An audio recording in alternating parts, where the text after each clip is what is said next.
오늘 함께 볼 말씀은 마태복음 16장 24절에서 26절입니다.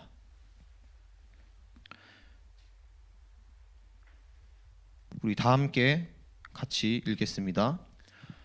이에 예수께서 제자들에게 이르시되 누구든지 나를 따라오려거든 자기를 부인하고 자기 십자가를 지고 나를 따를 것이니라. 누구든지 제 목숨을 구원하고자 하면 잃을 것이요 누구든지 나를 위하여 제 목숨을 잃으면 찾으리라.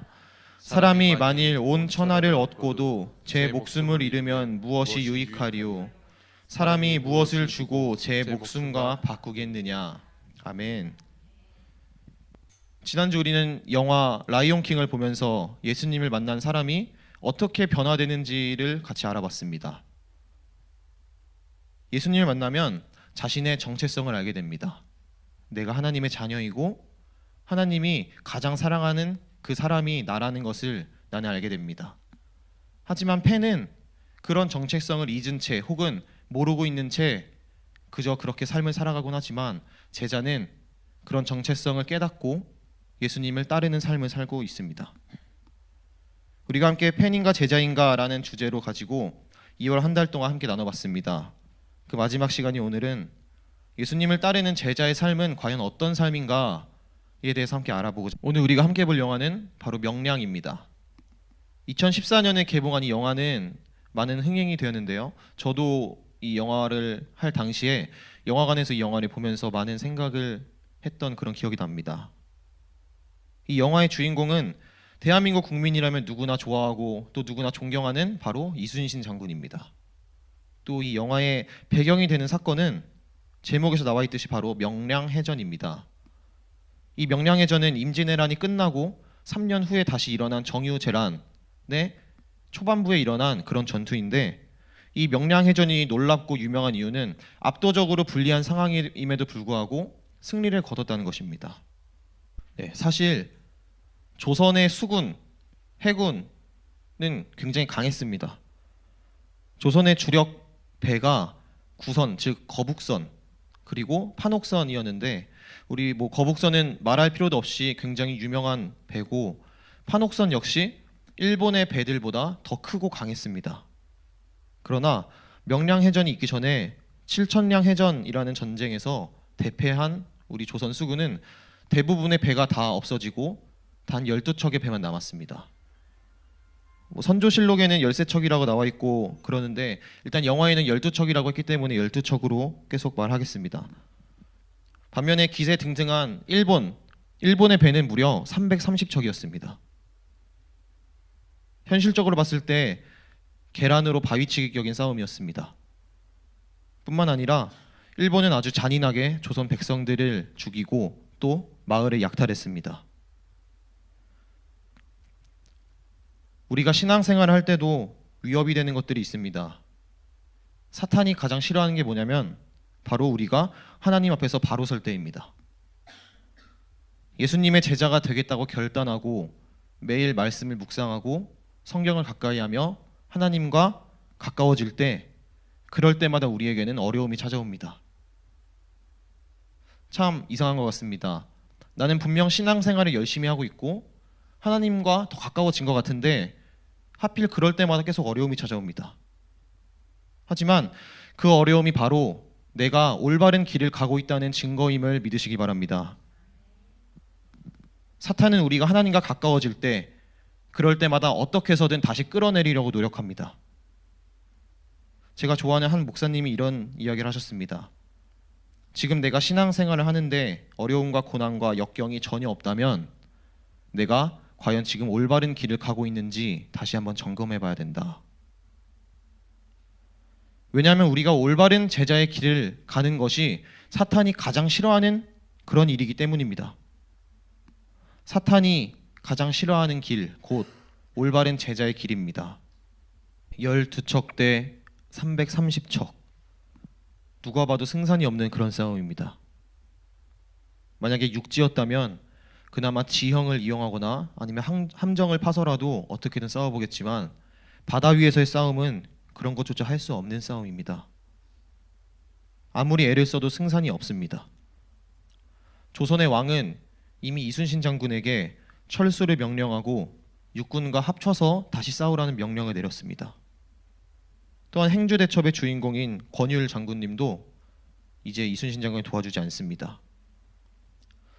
그런 상황 속에서 두려움이란 1도 없을 것 같은 그런 이순신 장군도 두려움에 빠지게 됩니다. 어침대 덮친 격으로 마지막 남은 거북선도 불타서 없어집니다. 이제 조선에게는 전혀 승산도 아무런 소망도 없어 보입니다. 예수님은 우리에게 자신을 따르면 어떤 좋은 것을 주겠다고도, 돈을 많이 벌게 하겠다고도, 모든 것이 잘 되게 해주겠다고도 하지 않으셨습니다. 우리 함께 누가복음 9장에 어떤 사람이 예수님께 이런 말을 했는데 이 말씀 같이 읽어보겠습니다. 길 가실 때에 어떤 사람이 여짜오되 어디로 가시든지 나는 따르리이다. 예수님, 어디로 가든지 저는 예수님을 따르겠습니다 라고 하는 이 말은 예수님이 굉장히 좋아하실 법한 말입니다. 예수님은 그런 사람에게 이렇게 대답하십니다. 함께 읽겠습니다. 예수께서 이르시되 여우도 굴이 있고 공중에 새도 집이 있으되 인자는 머리 둘 곳이 없도다 하시고, 한마디로 나를 따라오려면은 각오를 하라는 것입니다. 어디든지 예수님을 따르겠다는 그 사람에게 예수님은 그래 좋아. 그런데 너가 지금 따라올 내가 갈 길은 편히 쉴 곳 하나 없는 그런 길이야. 그래도 날 따라올 수 있겠니? 라고 말씀하십니다. 세상의 기독교 혹은 기독교인을 보면 전혀 이해가 되지 않을 것입니다. 사실 기독교는 참 이상한 종교입니다. 항상 잘 될 거라고 말해도 시원치 않을 판국에 편히 쉴 곳 하나 없는 곳으로 초대를 하는 종교입니다. 거기서 끝이 아닙니다. 오늘 본문 말씀 함께 읽겠습니다.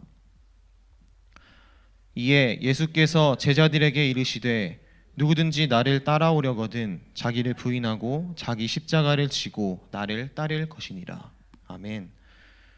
지금이야 십자가가 어떤 하나의 상징물처럼 여겨지고 액세서리도 십자가를 많이 차는 등 좀 멋있고 예쁜 그런 것처럼 여겨지지만 당시에는 전혀 그러지 않았습니다. 당시 십자가는 단순하게 사형 도구였습니다. 그것도 가장 잔인한 방법으로 사람을 죽이는 그러한 사형 도구였습니다. 그런 예수님의 자기 십자가를 지고 나를 따르라 라고 하는 이 말씀은 사형당할 각오를 하고 나를 따르라는 것입니다. 바로 죽음의 길이란 겁니다. 제자의 길은 결코 평안하고 평탄한 길이 아님을 알아야 됩니다.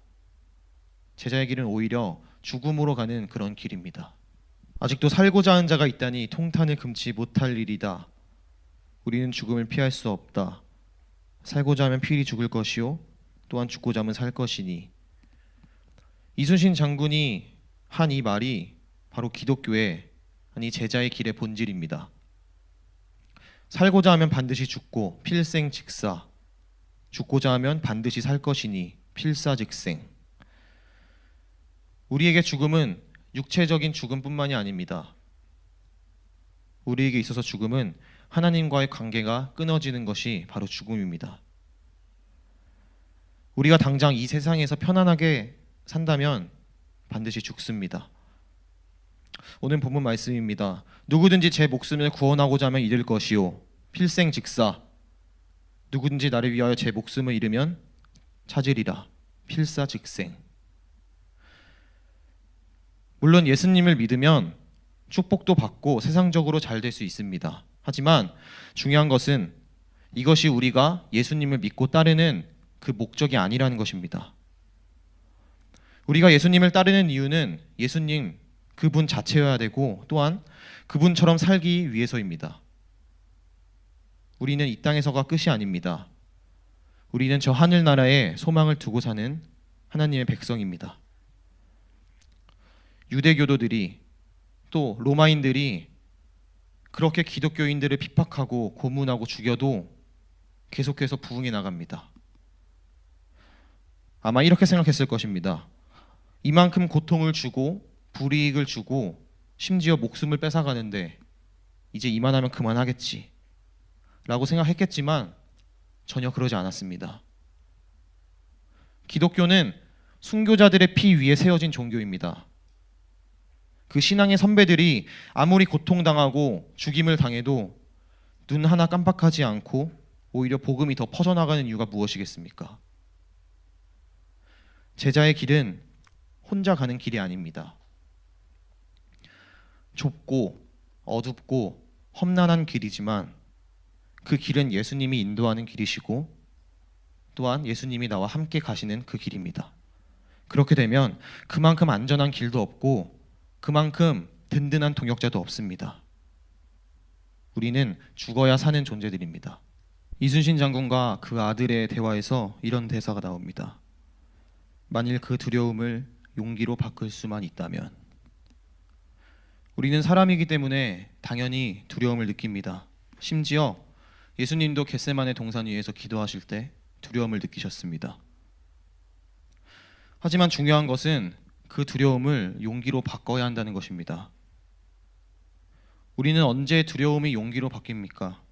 바로 예수님이 우리와 함께 계시다는 것을 깨달을 때입니다. 예수님은 제자들을 죽음의 길로 초대하시지만 결코 그 길을 혼자 가게 하지 않았습니다. 지난주에 빌리 그레함 목사님이 돌아가셨다는 그런 기사를 봤습니다. 빌리 그레함 목사님의 손자가 인터뷰한 내용 중에 목사님이 살아 생전에 이렇게 말씀하셨다고 합니다. 언젠가 당신은 빌리 그레함이 죽었다는 소식을 듣게 될 것입니다. 하지만 그날 나는 이전보다 더욱 살아날 것입니다. 방금 이사를 완료했거든요. 너무 멋있는 말이지 않습니까? 우리의 삶은 이 땅에서가 결코 끝이 아닙니다. 지난주에 말씀드린 것처럼 우리는 최후 승리자입니다. 죽을 각오를 한 제자들은 최후 승리자가 됩니다. 하지만 우리가 승리자로 남을 것인지 아니면 패배자로 남을 것인지는 우리가 결정하는 것입니다. 마지막 날에 내가 어디 서 있을지, 예수님과 함께 승리자의 자리에 서 있을지 아니면 패배자의 위치에 있을지는 오늘 내가 정해야 됩니다. 여러분은 팬의 길에 가시겠습니까? 아니면 제자의 길에 가시겠습니까?